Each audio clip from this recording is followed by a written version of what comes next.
Dear students, we understood what is stoichiometry in the earlier class.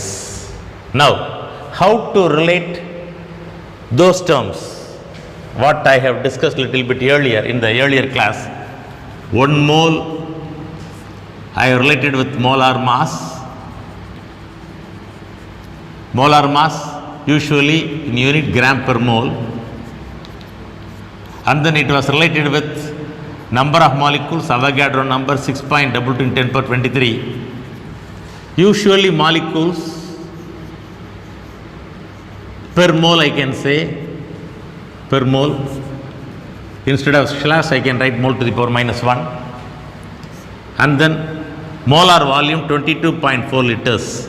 Again it is per mole. Don't forget, everything is per mole for 1 mole. 22.4 liter per mole. All right. 1 mole, 22.4 liter per mole.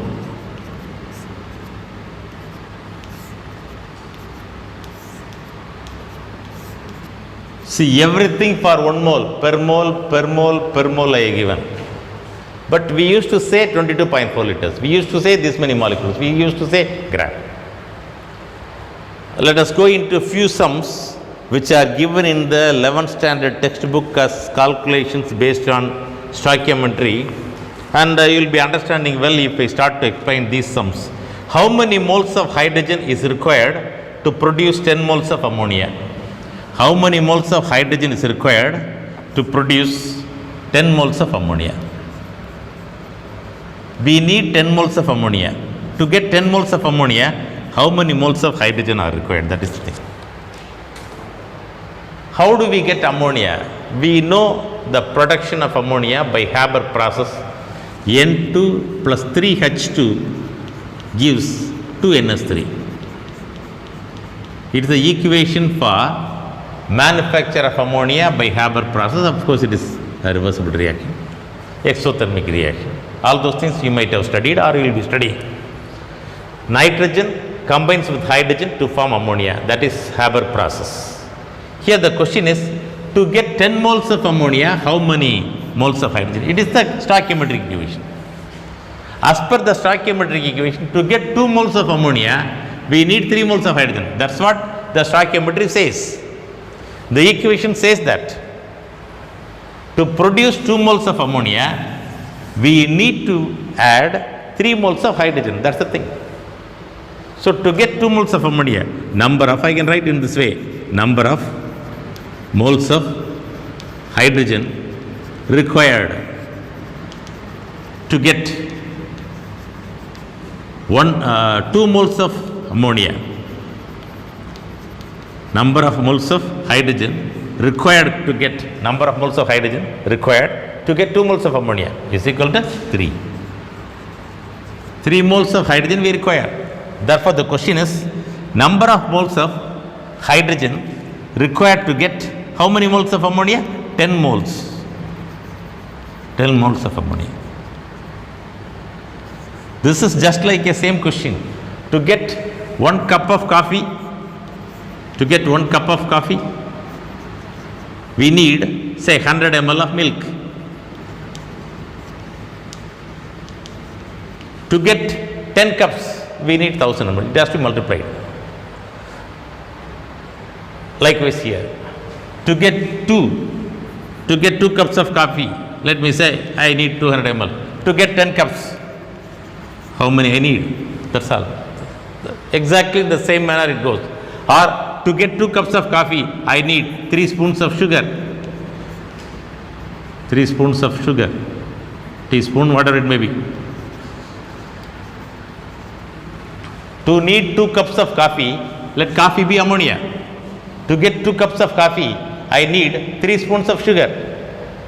Now I need 10 cups of coffee. That's what I asked. The need is 10 persons are available. We need 10 cups of coffee. Usually, husband and wife, 2 are there. For them, 2 cups of coffee needed. Every day they will be using, say, 3 spoons of sugar.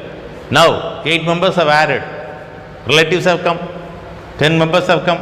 10 cups of coffee have to be prepared. In what way it has to be prepared? to get 10 cups of coffee, we need naturally for 2 cups, 3 spoons. For 10 cups, how many?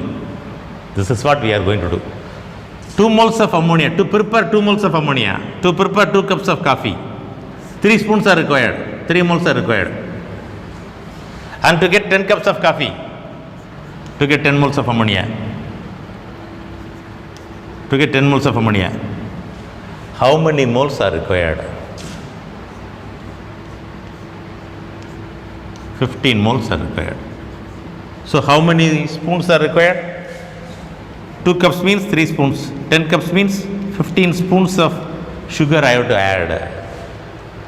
In kitchen, compulsorily, our mother will be preparing coffee in this way by adding 10 spoons of sugar. That will be exactly correct. That is what stoichiometry says, nothing else. So that is the first sum, very simple sum. This is how questions will be, and we fear as if everything is difficult. When it is given in terms of mole, we feel difficult. When it is given in terms of spoon, even our mother can do the calculation. Next, calculate the amount of water produced by the combustion of 32 gram of methane. So amount of water obtained by the combustion of 32 gram of methane. When 32 gram of methane is burnt, that is, it is burnt with air, that is said to be combustion. During that process, how much of water will be formed? Mass of water is asked. Calculate the amount of water is asked. It is nothing but mass. In terms of mass, we can say. So the combustion equation I have written already. Methane, when burnt with oxygen. So usually, when a hydrocarbon, when a fuel is burnt with air, carbon will become carbon dioxide, hydrogen will become water. This is how the reaction goes. Usually in all the reactions, whenever a fuel, whenever a hydrocarbon, whenever a compound containing carbon, hydrogen and oxygen are burnt, those compounds will give carbon dioxide and water. 1 carbon, therefore 1 CO2, 4 hydrogen, therefore 2 H2O, to get balanced equation. In the product side, we have more oxygen, 2 plus 2, 4 oxygen, therefore 4, therefore 2. 2 O2 will give 4 oxygen atoms. It is a balanced equation. Everything can be in the form of gas. Water may be in the form of steam because it is burnt in air. When burnt, temperature will be more than 100 degrees Celsius. Water will exist only in the form of vapor, that is water vapor, therefore gas. Now the question is, when 1 mole of methane is burnt, we are getting 2 moles of water. Mass-mass relationship. What is it? When 32 gram of methane is burnt, how much of water will be generated? How to calculate? We have to calculate molar mass first. What is molar mass? 32 gives how much? That is the question. Molar mass of methane. 12 plus 4, 16 gram.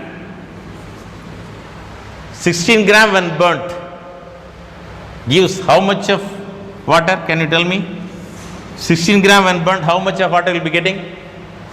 2 into 1, 2. 2 plus 16, 18 gram. When 16 gram of methane is burnt, we are getting 2 into 18 gram. That is 36 gram of water we are getting. When we burn 1 mole of methane, that is 1 molar mass. When it is burnt, you will be getting 36 gram of water because 1 mole corresponds to 1 molar mass. 1 mole corresponds to 1 molar mass. 2 moles corresponds to 2 into its molar mass. Now, double the number 32. When 32 gram of methane is burnt, how much of water will be formed? So, the steps I can write in this way. The mass of water obtained by burning 16 gram of methane is equal to 36 gram. Therefore, mass of water obtained by burning 32 gram of methane is equal to 16 gram will give 36 gram. And the 32 gram will give how much? 72 gram. Alright, 32 gram will give 72 gram. This is how it goes. Alright. Then let us go into next sum. How much volume of carbon dioxide is produced when 50 gram of calcium carbonate is heated completely under standard condition? Let the standard condition be standard temperature and pressure STP. 50 gram of calcium carbonate when burnt, how much volume of carbon dioxide is produced? So volume of CO2 is asked. Here they have related mass with molar volume. When calcium carbonate is burnt, is heated, it will give calcium oxide and carbon dioxide. These are all very fundamental equations. In practice, you will be knowing that only such equations are always asked. Unknown equations they never ask. Only simple equations they will be asking, and you will become familiar on seeing few reactions. Only these things are being asked. Now, what is the molar mass of carbon dioxide? Because mass is related with volume. Molar mass of calcium carbonate. Atomic mass of calcium 40. Carbon 12. 3 into 16, 48. So sum will be 100. 100 gram per mole is the molar mass of calcium carbonate. Atomic number calcium 20, mass number 40. You will become familiar when you start to solve problems one by one. So 100 gram of calcium carbonate, 1 mole of calcium carbonate, or 100 gram of calcium carbonate when burnt, how much of carbon dioxide will be getting? Volume is asked, therefore 22.4 liters at STP. At STP. Of course, if it is at 25 degrees Celsius and at 1 atmosphere, it will be 22.7 liters. It is 22. Book it is given as 22.7 liters, I think so. But standard temperature and pressure, it is 22.4 liters. Now, for 50 gram, how much? 100 gram of calcium carbonate when heated produces 22.4 liters at STP, and therefore 50 gram will produce how much? From 100 gram you will be getting 22.4 liters, and from 50 gram how much you will be getting? 11.2 liters. You will be getting 11.2 liters. All right. This is how we get volume. All right. Now next question. How much volume of chlorine is required to form?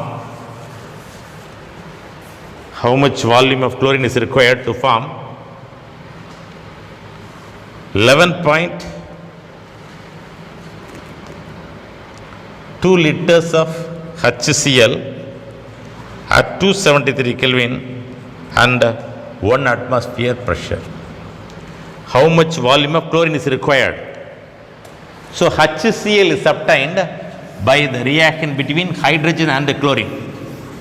HCl is obtained by the reaction between hydrogen and chlorine. Hydrogen reacts with chlorine to form hydrochloric acid or hydrogen chloride. 2 moles, balanced equation. 2 hydrogen, 2 chlorine, therefore 2 HCl. Alright. This is the balanced equation. The question is, how much volume of chlorine at STP is required to form 11.2 liters of HCl. Alright.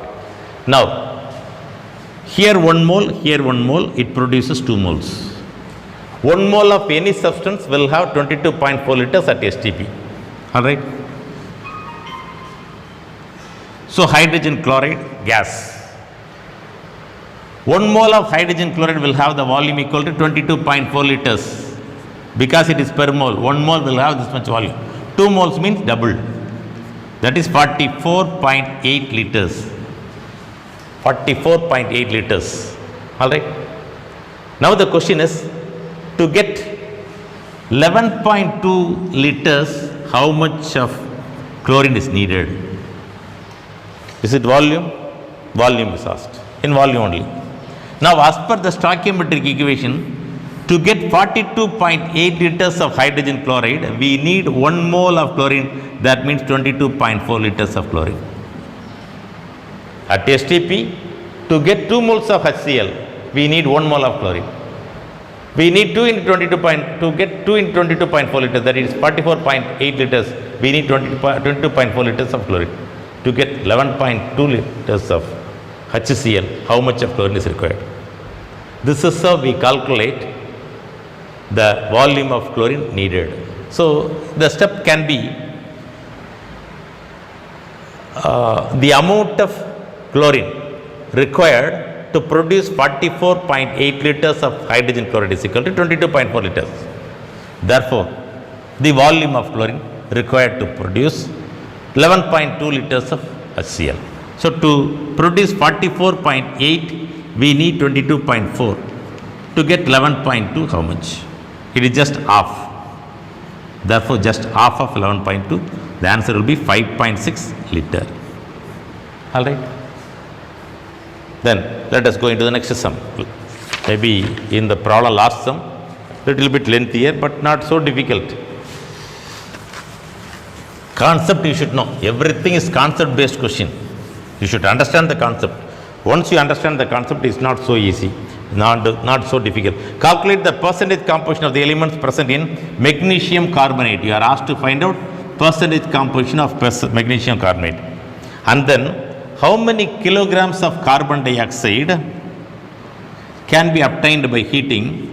How many kilograms of carbon dioxide can be obtained by heating? 1 kilogram of 90% pure magnesium carbonate. That is the question.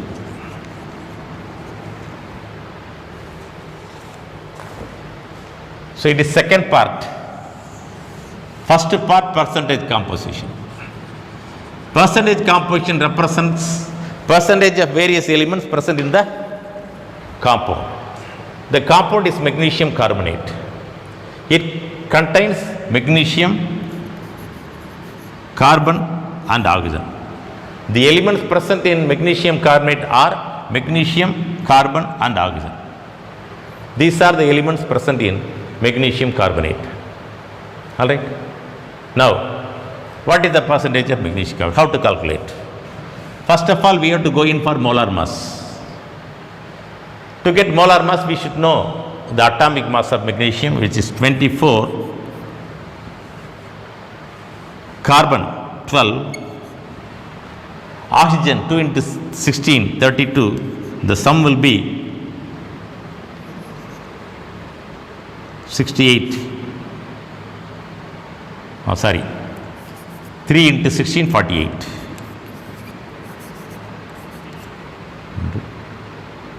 84. Sum is 24. 24 plus 12 plus 48. 1, 2, 4, 8. 84. 84 gram per mole is the molar mass of magnesium carbonate. When 84 gram of magnesium carbonate contains 24 gram of magnesium. Therefore, what is the percentage? 84 gram of magnesium carbonate contains 12 gram. What is the percentage of carbon? 84 gram of magnesium carbonate contains 48 gram of oxygen. Therefore, what is the percentage of oxygen? This is how we calculate percentage composition. So, percentage of magnesium to start with. Percentage of magnesium is equal to mass of magnesium carbonate. In that, how much of magnesium? 24. Therefore, for 100. So, the step may be the mass of magnesium present in 84 gram of magnesium carbonate is equal to 24. Mass of magnesium present in 84 gram of magnesium carbonate is equal to 24. Therefore, mass of magnesium that would be present in 100 gram of magnesium carbonate. In 84 this much, therefore in 100 how much? That will give the percentage.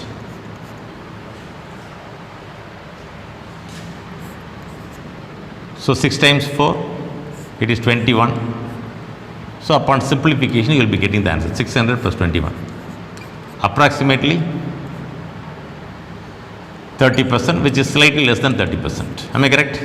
600 divided by 20 means it is 30, less than 30, 29 something may be the percentage. Then percentage of carbon. I didn't do the exact calculation, just approximation. 84 gram of magnesium carbonate contains 12 grams, or mass of carbon in 84 gram of magnesium carbonate is equal to 12. Therefore, mass of carbon in 100 gram of magnesium carbonate. 84 contains 12, therefore 100. Again 4, 3 times, here 21. So 300 divided by 21, it is 115, approximately 15, less than 15. Exactly speaking, less than 15. Alright? Then, what about oxygen? The mass of oxygen present in 84 gram of magnesium carbonate is equal to 48, therefore in 100. So, percentage of oxygen is equal to 48 divided by 84 into 100. So, here again 22, 12, 1 4 is 4 and 2 4s are 8, 12, here 21. So, 1200 divided by 21. Let me again assume 1200 by 20. 1200 by 20 means how much it comes? 60. So, 90, 105. Everything should be little bit less. Maybe 1 or 2 less you'll be getting. Approximate percentage I give. Alright. Percentage composition of magnesium, carbon and oxygen are found to be less than 30, less than 15, less than 60, which is found to be, let me give the exact value here. For magnesium, 28.57, 28.57, here 14.29, here 57.14. If you add, it will be, so approximate value I have taken, correct value, you have to do the calculation. Alright. Now, the question is, how much of carbon dioxide will be obtained when we heat 1 kilogram of magnesium carbonate, but it is not 10% pure. Suppose if we heat 1 kilogram, if it is pure, I can say 84 kilogram when burnt, we are getting 48 gram of, I have to write the equation, alright. Let the equation be, what is the equation? Percentage composition we have calculated, and the next part we are moving, and therefore I can rub these things. What is the next part? Calculation of mass of carbon dioxide available from magnesium carbonate. Magnesium carbonate when burnt gives magnesium oxide and carbon dioxide. When magnesium carbonate is burnt, it gives magnesium oxide and carbon dioxide. Alright. 1 mole of magnesium carbonate gives 1 mole of magnesium oxide, 1 mole of carbon dioxide. That means 84 gram, that is the molecular mass.